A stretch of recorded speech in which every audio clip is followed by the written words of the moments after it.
Hello friends, आप सब लोग को हमारा रोस्टिंग हिंदुस्तानी मसीहत चैनल में फिर से स्वागत है।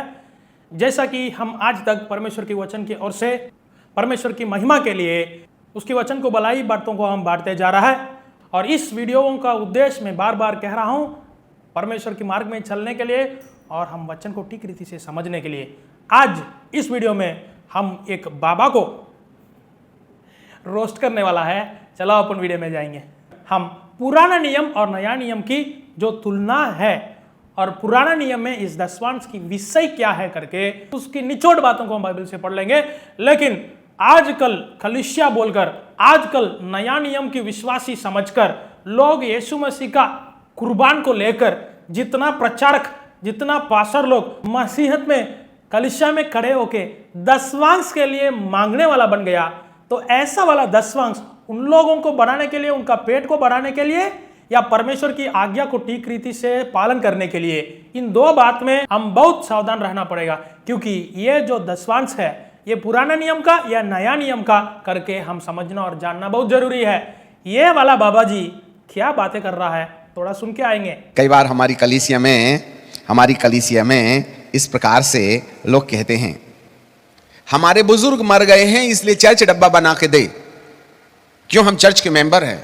अच्छा, हमारा बाबा जी ये कह रहा है कलीसिया में विश्वासी लोग ऐसा वाला सवाल उठे था, ऐसा वाला सवालों को उठाता है, कुछ फायदा पाने के लिए कलीसिया को इस्तेमाल करते हैं। अब आप बताइए, पापा जी जब जिंदगी भर कमाए तो उसका पूरा धन तुम चूस गए, एक गिलास दूध हमको नहीं पिलाए। इस विश्वासी के बारे में बाबा जी क्या बोल रहा है? पापा जी जो भी कमाया था वो सब तुम लोग चूस गया और खा लिया, और अभी कलीसिया में मांग रहे हो। मंडली लोगों तुमके मदद करेगा क्या? लेकिन मंडली लोग मदद करना पड़ेगा ना। पर ऐसा वाला विश्वासी मंडली लोगों से मदद मांग रहा है तो यही कुछ मदद नहीं किया होगा, लेकिन वो मदद क्या है? और 40,000 पगार पाने के बाद में 500 की नोट पैकेट में डाल के दशवांश लिखते थे।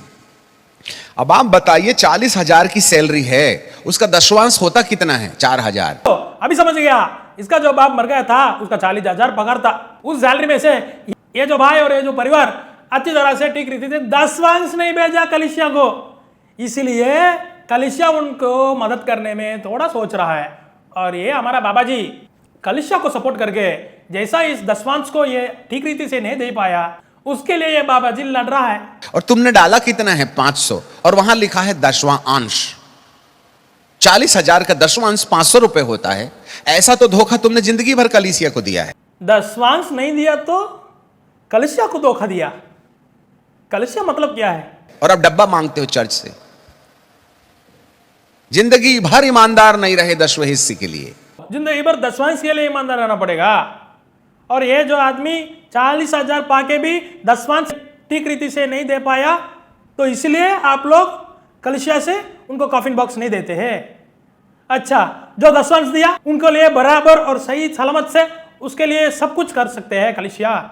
इससे मुझे पता चल गया कलीसिया में भेदभाव क्यों नहीं है। जो दशवांश देगा उसके लिए सब कुछ करेगा, जो दशवांश नहीं देगा और धोखा देगा उनको लिए कलीसिया कुछ उपयोग में कुछ मदद नहीं करेगा। और परमेश्वर के दास तुम्हें सुसमाचार सुनाते रहे, वो पुरानी खटारा साइकिल लेके चलते रहे और तुम मर्सिडीज में घूम रहे हो। कौन सा परमेश्वर दास आजकल साइकिल में घूम रहा है यार? परमेश्वर का दास बोलकर दशवांश और दान को लेकर कितना धूमधाम से मेहनत बिना बंगलों में रहते हैं और मर्सिडीज वो खुद चलाता है। कौन सा परमेश्वर का दास आज तक सुसमाचार सुनाते सुनाते साइकिल में घूम रहा है? देख लीजिएगा पास्टर की कार और तुम्हारी कार में कितना अंतर है। यदि हम कार रखे तो पास्टर भी कार रखना है क्या? और उसमें अंतर हम ढूंढना है क्या? इससे हम क्या जान लिया? बाबा जी हमको पास्टर के लिए एक नया कार लेके देने के लिए कह रहा है, लेकिन वो दशवांश कैसा होगा? 10 कार होता है तब उसमें से एक कार देंगे तभी दशवांश है ना। ये तो साधारण विश्वासी से नहीं दे सकते ना। वो तुम्हारे लिए दुआ कर रहा है और तुम 500 लिफाफे में डाल के कह रहे हो दशवां अंश, जैसे खुदा बाप को कैलकुलेटर नहीं है, उसके दिमाग में गिनती नहीं है। खुदा बाप मांगेगा तो जरूर वो कैलकुलेटर और गिनती रखेगा। मांगने वाला ये वाला पास्टर लोग है ना, वो भी खुदा का नाम लेके मांगते हैं ना, इसलिए वो बराबर गिनती रखेगा। और जैसा आपने बोला, दुआ करने वाला को पैसा डालना पड़ेगा क्या? ऐसा कौन सा बाइबल में लिखा? हम के लिए दुआ करना है तो हम पैसा देना का क्या? कि 40,000 पगार का 10वां अंश 500 रुपए नहीं होता। तुम मुझे लूटते हो 10वें हिस्से में। तुम मुझे लूटते हो 10वें हिस्से में। कौन इसको लूटा? ये पुराना नियम का बात है, उसको भी अच्छी तरह से आज हम पढ़ लेंगे। और आज कफन बॉक्स मांगते हो तुम, चर्च के ऊपर एहसान करते हैं आप चर्च आकर के। देखो पास्टर साहब मिलने नहीं आए, तो क्या तुमने चंदे में खरीद लिया था उनको? नहीं आए तो गोली मारने तैयार हो आप। हाँ, इस पास्टर साहब का मन हमको ठीक रीति से पता चल गया। चंदे में नहीं खरीद लिया, परंतु ये वाला पास्टर जो 10वां अंश दे देगा उनके घर पे जाएगा शायद। अच्छी तरह से हमारा बाबा जी कह रहा है, जो विश्वासी 10वां अंश नहीं दिया उनके पास पास्टर साहब नहीं जाएगा, और जो 10वां अंश और दान अच्छी तरह से दे रहा है और बढ़ा के दे रहा है 10वां से ज्यादा, उनके घर पे बार बार जीभ को टंगा के जाएगा शायद। पास्टर लोग इसलिए भेदभाव करता है, 10वां अंश जो देगा उनके लिए अलग तरीका से ट्रीटमेंट, 10वां अंश जो नहीं देगा उनके लिए अलग तरीका से ट्रीटमेंट। आज कलीसिया दावा करती है हमको चर्च आकर के फल फूल दवाई वगैरह देना चाहिए। अरे जो गरीब है उसके लिए ठीक है। बस गरीब है तो ठीक है, गरीब 10वां अंश नहीं दे पाएगा, जितना पैसा है उसमें से थोड़ा थोड़ा डाल सकते, 40,000 50,000 लेने वाला तो जरूर देना ही पड़ेगा। तो इसमें भी भेदभाव पता चल गया ना। अगर परमेश्वर का नियमन एक है तो जरूर वो सब ये नियमन के अनुसार जाना पड़ेगा ना। अगर 10वां अंश देना परमेश्वर का नियमन है तो गरीब भी 10वां अंश देना पड़ेगा ना। क्यों गरीब लोगों को ये लोग छोड़ दिया? अगर गरीब लोग को पूछेगा ना, फिर गरीब लोग जो चर्च में आ रहा है वो भी निकल जाएगा। इसलिए नहीं पूछ रहा होगा, जितना देंगे उतना ले सकते क्योंकि यदि परमेश्वर की आज्ञा में 10वां अंश एक खास बात है तो नया नियम में भी उसको लागू करना पड़ेगा। लेकिन ये जो बाबा जी इतनी कन्वेंशन, इतनी बड़ी बड़ी बाइबल स्कूल, इतनी बड़ी कलीसिया रखकर भी 10वां अंश की बातों में इतना बड़ा भेड़िया बन गया। और ये जो आज एक विश्वासी को उदाहरण लेके बताया ना, उस विश्वासी को इनकी कहने से कॉफिन बॉक्स भी कलीसिया नहीं डाला। क्यों? क्योंकि उस कलीसिया में ये जो विश्वासी अच्छी रीति से 10वां अंश नहीं दिया। तो पता चल गया जो 10वां अंश देता है उसके लिए अलग तरीके से इलाज करेगा। कलीसिया में भेदभाव क्यों नहीं? ठीक है, आज हम परमेश्वर के वचन से जान लेंगे कि परमेश्वर 10वां अंश इस नया नियम में भी मांग रहा है क्या। 10वां अंश कहां का है, यानी 10 में से 1 भाग किसके लिए है? पुराने नियम में यदि हम अच्छी तरह से पढ़ लेंगे तो वहां पर हमको यह पता चलेगा कि परमेश्वर का लोग, परमेश्वर का जन, जैसा आदम ने पाप में गिर पड़ा और उसका संतान पूरा पाप से भर के इतना दुष्ट काम परमेश्वर की नजर में कर रहे थे। परमेश्वर एक जन को चुन लिया, उसका नाम अब्राहम। जब अब्राहम ने परमेश्वर को ग्रहण किया और विश्वास किया, उससे वो धर्मी बन गया। इस तरीका से अब्राहम से परमेश्वर का जन को, इस्राएल लोगों को, इस्राएल जाति को परमेश्वर ने अब्राहम की बीज से लेके आया हम।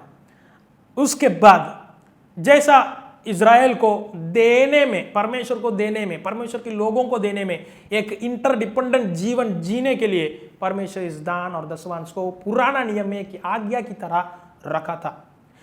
हमें पता है मूसा नबी से परमेश्वर सिनाई पर्वत के ऊपर से बातचीत की थे और उसके बाद इज़राइल लोगों को 40 साल जंगल में चलाए थे। फिर उसके बाद मिस्र देश से लेकर कानान पहुंचा दिया जो वाचा का भूमि था। फिर कानान देश में परमेश्वर उन लोगों को इतना विधियां दिया कि वे लोग उसको माने और पालन करें। परमेश्वर की आज्ञा के अनुसार चलते फिरते घूमते रहने के लिए इतना बड़ी पवित्रता परमेश्वर उनको इसलिए सिखाया कि इंटरडिपेंडेंट जीवन कैसा होना चाहिए। इस विधियों में एक खास विधियां देना यानी 10वां अंश यानी दान, इसके बारे में विधियों में से हम देखने से पहले, विधियों से पहले यानी नियमन शास्त्र आने से पहले, धर्मशास्त्र आने से पहले इस 10वां अंश के बारे में 2 जगह पे हम पुराना नियम में सीख सकते। पहली बात 14 अध्याय उत्पत्ति में हम पढ़ सकते, जहां पर अब्राहम एक युद्ध होने के बाद मेल्किसेदेक करके एक बहुत बड़ा शालोम की राजा था और याजक था, उसके लिए जाकर 10वां अंश दिया।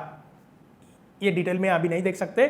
फिर उसके बाद हम 28 अध्याय में याकूब ने परमेश्वर को 10वां अंश देता है करके उसने परमेश्वर से वादा किया बेथेल जगह पे, जहां पर परमेश्वर उसको एक स्वप्न डाला था। इन सारे बातों के बाद 10वां अंश हमारा परमेश्वर प्रभु से मूसा का नियम में लिख के रखा। 10वां अंश किसके लिए और 10वां अंश की बात क्या है? पुराने नियम में विधियों आने से पहले यानी नियमन शास्त्र आने से पहले बहुत कुछ बलियों को पुराना भक्त लोग चढ़ा रहे थे परमेश्वर को। पर जब इस्राएल मंडली यानी इस्राएल लोग एक झुंड बन के, बड़ा भीड़ बन के हो गया, तब परमेश्वर ने उसका विधियों को लिखकर हाथ में दे दिया था। इस बातों को पकड़ के हम जाए तो 10वां अंश के बारे में लेवी व्यवस्था की पुस्तक 27 अध्याय में हम पढ़ सकते। खास करके 3 वचन को हम पढ़ लेंगे, जिसमें दसवांश किसके लिए है करके हम समझ सकते। फिर भूमि की उपज का सारी दसवांश, फिर भूमि की उपज का सारी दसवांश, चाहे वह भूमि का बीज हो चाहे वृक्ष का फल, वह यहोवा ही का है, वह यहोवा के लिए पवित्र ठहरे। तो हमें यहाँ देख सकते हैं साफ रीति से दसवांश सब किसका है, पुराना नियम में यहोवा का है। यहोवा के लिए हम कैसा दसवांश दे सकते हैं और जिस जिस चीजों में दसवांश दे सकते करके आगे लिखा है, आगे हम पढ़ सकते हैं। तो यहोवा के लिए सारे दसवांश, और यहोवा कैसा उस दसवांश को पाएगा, किसके द्वारा पाएगा और कैसा पाएगा, मैं ऑलरेडी बोला, इंटरडिपेंडेंट जीवन, एक दूसरों को मदद करने वाला जीवन। उसमें इजराइल में खास करके 12 गोत्र है, रूबन, शिमोन, लेवी, यूदा, इसाकर, तान, सबलोन, नप्ताली, गाद, आसेर, योसेफ और बेंजामिन गोत्र। इन सारे गोत्र में 11 गोत्र को परमेश्वर ने नहीं चुना, पर खास करके लेवी गोत्र को परमेश्वर ने चुनकर यहाँ पर एक बात बोल रहा है। जैसा लेवी परमेश्वर की सेवा और याजकों की सेवा करने वाला था, वैसा ही उनको चुनकर परमेश्वर लेवियों को इस दसवांश को बांटने के लिए और देने के लिए कहा था। उसको हम साफ रीति से पढ़ सकते हैं, गिनती उसका 18 अध्याय पूरा, लेकिन गिनती 18 अध्याय का 21 कलम में इस रीति से लिखा है, फिर मेल मिलाप तंबू के जो सेवा लेवी करते हैं उसकी बदले में उनको इजरायलियों का सब दसवांश उनका निज भाग कर देता हूं। सो हमने ठीक रीति से समझ लिया कि यहोवा पाएगा कैसा, लेवियों के द्वारा, यानी लेवी को दूसरा कुछ भाग नहीं है, यहोवा ने दसवांश भागों को लेवी पुत्रों को दे चुका था। परमेश्वर का भवन बना था, उसमें भी परमेश्वर उससे एक भविष्यवाणी की तरीका से यहाँ पर लिख के दे दिया कौन सा जगह में लेके आके इस दसवांश को देना चाहिए। ये जो बात मैं बोल रहा हूँ ये सब ठीक रीति से समझने का। व्यवस्था विवरण उसकी 12वीं अध्याय पूरा पढ़ लेंगे, लेकिन खास करके 11वीं वचन को पढ़ लेंगे। और तुम निडर रहने पाओ, तब जो स्थान तुम्हारे परमेश्वर यहोवा अपने नाम का निवास ठहरने के लिए चुन ले, उसमें तुम अपने होमबलि और मेलबलि और दसवांश और उठाई हुए भेंट और मंथों की सब उत्तम उत्तम वस्तुएं जो तुम यहोवा के लिए संकल्प करेंगे, निदान जितनी वस्तुओं की आज्ञा मैं तुमको सुनाता हूं, उन सबों को वही ले जाए करना। यही परमेश्वर की आज्ञा था पुराना नियम में। इजराइल लोग जो फल वो लोग पाए, जो फसल वो लोग खाटे, उसमें से होम बलि, मेल बलि और पाप के जो बलि होता है उसमें से मिलकर ये दसवांश को भी देने के लिए और एक चुने हुए जगह पे ले आने के लिए परमेश्वर पुराना नियम में बोला था। इन सारे बातों को इजराइल लोगों ने उल्लंघन कर दिया, अन्य देवता के पीछे पड़ लिया, इसलिए परमेश्वर उनसे गुस्सा हो गया और उसका क्रोध इस रीति से प्रकट किया। याजक लोग भी भटके हुए भेड़ की तरह चले गया, इसलिए परमेश्वर मलाकी उसका 3रा अध्याय 8वीं कलम और 10वीं कलम में इस रीति से बात करता है कि तुम मेरे दसवांश को लूट लिया।